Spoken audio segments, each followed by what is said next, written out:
ఏవైతే ఉన్నాయో నిన్న 5 శాసనాల మీద తీర్మానాలు ప్రతిపాదించి ఆమోదింపజేసుకున్నాం. ఈరోజు ఆరోదిగా ఉన్నటువంటి ప్రధానమైన తెలుగు జాతి విశ్వఖ్యాతి అనేటటువంటి ఈ నూతన ఆవిష్కరణని ప్రవేశపెట్టే అదృష్టం నాకు కలిగినందుకు హృదయపూర్వక కృతజ్ఞతలు పార్టీ మొత్తానికి నేను తెలియజేస్తా ఉన్నా. ఈరోజు తెలుగు జాతి విశ్వఖ్యాతి అనే సబ్జెక్ట్ మీద మాట్లాడటం అంటే ఇప్పుడే ఉదయం నుంచి దేశ విదేశాల్లో ఒక పండుగ జరుగుతూ ఉంది. తెలుగుదేశం పార్టీ వ్యవస్థాపకులు స్వర్గీయ నందమూరి తారక రామారావు గారి 102వ జయంతి పురస్కరించుకొని ఈరోజు అనేక కార్యక్రమాలు ప్రపంచవ్యాప్తంగా తెలుగువారు జరుపుకుంటా ఉన్నారు. 1982 మార్చి 29వ తేదీన తెలుగుదేశం పార్టీ స్థాపించి ఇప్పటికీ 43 సంవత్సరాలు అవుతా ఉంది. ఆ రోజు రాజకీయ పరిస్థితులు, రాజకీయం అంటే సామాన్యుడికి అందుబాటు లేకుండా అదేదో కొంతమంది వర్గాలకే పరిమితమైన అంశంగా ఉన్నటువంటి రోజుల్లో పార్టీని స్థాపించి రాజకీయాలని గొడ్ల దగ్గర ఉండేటువంటి బుడ్డాడికి కూడా రాజకీయాన్ని నేర్పించినటువంటి మహానుభావుడు ఎన్టీ రామారావు గారు. అంతేకాకుండా పేదవాడి కోసం కూడు గూడు గుడ్డ కల్పించడమే ప్రధాన ధ్యేయంగా ఒక సంస్కరణలకి, సంక్షేమ సంస్కరణలకి ఆద్యుడిగా నిలిచినటువంటి పేద ప్రజల దేవుడు ఎన్టీ రామారావు గారు. అటువంటి వ్యక్తి ఆంధ్రప్రదేశ్లోనే కాదు, తెలుగు వాళ్ళ ఖ్యాతిని జాతీయ స్థాయిలో ఇనుమడింపజేసినటువంటి వ్యక్తి ఎన్టీ రామారావు గారు.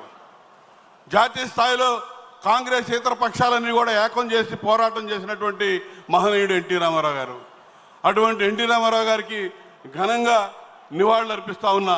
ఎందుకంటే తెలుగు జాతి విశ్వఖ్యాతి అనే సబ్జెక్టు మీద మాట్లాడుతున్నాను కాబట్టి ఖచ్చితంగా ఎన్టీ రామారావు గారిని స్ఫురణకు తీసుకొచ్చుకోవాల్సిన అవసరం ఉంది. మరి పార్టీ ఖచ్చితంగా మనం తెలుగు జాతి ఉన్నంత వరకు ఎన్టీ రామారావు గారు చిరస్థాయిగా నిలిచిపోతారు అని చెప్పి సందర్భంగా, ఈ వేదిక సందర్భంగా మీకు తెలియజేస్తా ఉన్నా. ఇకపోతే తెలుగు జాతి విశ్వఖ్యాతి అవ్వటం అనేది ఎప్పుడు మొదలైందంటే నారా చంద్రబాబు నాయుడు గారు ముఖ్యమంత్రి అయిన దగ్గర నుంచే విశ్వవ్యాప్తంగా ఖ్యాతి గడించడం మొదలుపెట్టింది తెలుగు జాతి అనేది.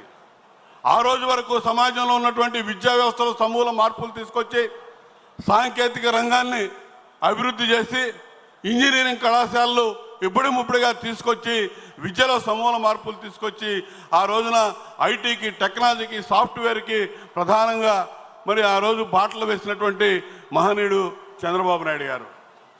ఐటీని పరిపాలనలో జోడించి పరిపాలన మొదలుపెట్టినటువంటి మొట్టమొదటి పరిపాలనా దక్షుడు ముఖ్యమంత్రి కూడా నారా చంద్రబాబు నాయుడు గారు అని చెప్పుకోవడానికి నేను చాలా ఆనందపడతా ఉన్నాను, గర్వపడతా ఉన్నానని చెప్పి ఈ సందర్భంగా తెలియజేస్తున్నా.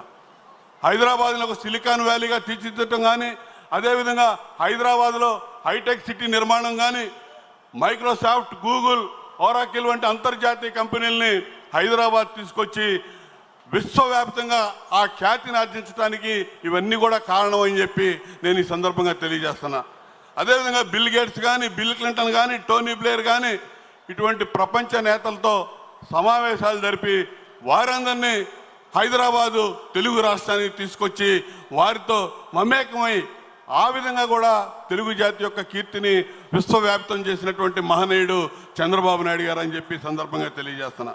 ప్రపంచ బ్యాంక్ కానీ, IMF కానీ ఇటువంటి సంస్థలన్నిటి కూడా వారికి మరి వారందరితో ప్రశంసలు అందుకొని నూతనమైనటువంటి సంస్కరణలు చేసి వారందరితో ప్రశంసలు అందుకున్నటువంటి వ్యక్తి చంద్రబాబు నాయుడు గారు. ఆ అంశాలకి జాతీయ, అంతర్జాతీయ మీడియా ఆ రోజున చంద్రబాబు నాయుడు గారిని వేణోళ్ళ పొగడి మరి మనకి ఈ విశ్వవ్యాప్తం చేసిన దానిలో తెలుగు యొక్క జాతి ఖ్యాతిని విశ్వవ్యాప్తం చేశారని చెప్పి సందర్భంగా తెలియజేస్తున్నా. మరి అదేవిధంగా మరి చంద్రబాబు నాయుడు గారు ఎప్పుడు ముఖ్యమంత్రిగా ఉన్నా దావోస్ శిఖరాగ్ర సమావేశాలకు అటెండ్ అవటం కానీ, అక్కడ ప్రపంచ దేశాల్లో వచ్చేటటువంటి పారిశ్రామికవేత్తలతో కలిసి వారికి ఇచ్చే గొప్ప గొప్ప ప్రజెంటేషన్లు, వారిని భారతదేశానికి ముఖ్యంగా ఆంధ్రప్రదేశ్ తీసుకొచ్చి పెట్టుబడులు సాధించడానికి వారిని మెప్పించిన విధానాలు, తద్వారా తెలుగు జాతిని తెలుగు ఖ్యాతిని విశ్వవ్యాప్తం చేసినటువంటి పరిస్థితులు మనందరం కూడా గుర్తుంచుకోవాల్సిన అవసరం ఉంది.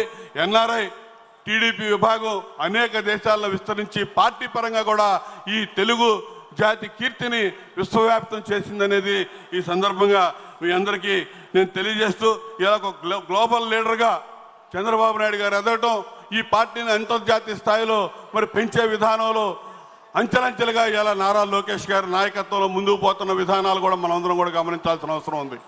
ఎందుకు చెప్తున్నానంటే లక్షలాది మంది ఆ రోజున ఐటీ చదువుకున్నటువంటి విద్యార్థులు దేశ విదేశాల్లో స్థిరపడ్డటువంటి భారతీయుల్లో ప్రతి నలుగురిలో ఒకళ్ళు ఆంధ్రప్రదేశ్ నుంచి ఉంటారంటే దానికి కారణం చంద్రబాబు నాయుడు గారు అని చెప్పి చరిత్ర చెప్తా ఉంది. ఈరోజు ప్రజలందరూ చెప్తా ఉన్నారు. చంద్రబాబు నాయుడు గారిని అక్రమంగా అరెస్ట్ చేసి జైల్లో పెడితే దేశ విదేశాల్లో దాదాపు 57 దేశాల నుంచి ప్రతినిధులు అక్కడ జరిగినటువంటి నిరసనలు కానీ ఉద్యమాలు కానీ ఆ దేశంలో ఉన్నటువంటి తెలుగు వాళ్లే కాకుండా దేశంలో ఉన్నటువంటి ప్రజలందరూ కూడా ఎవరు చంద్రబాబు నాయుడు గారు అని చెప్పి ఆంధ్రప్రదేశ్ వైపు చూసినటువంటి పరిస్థితులు.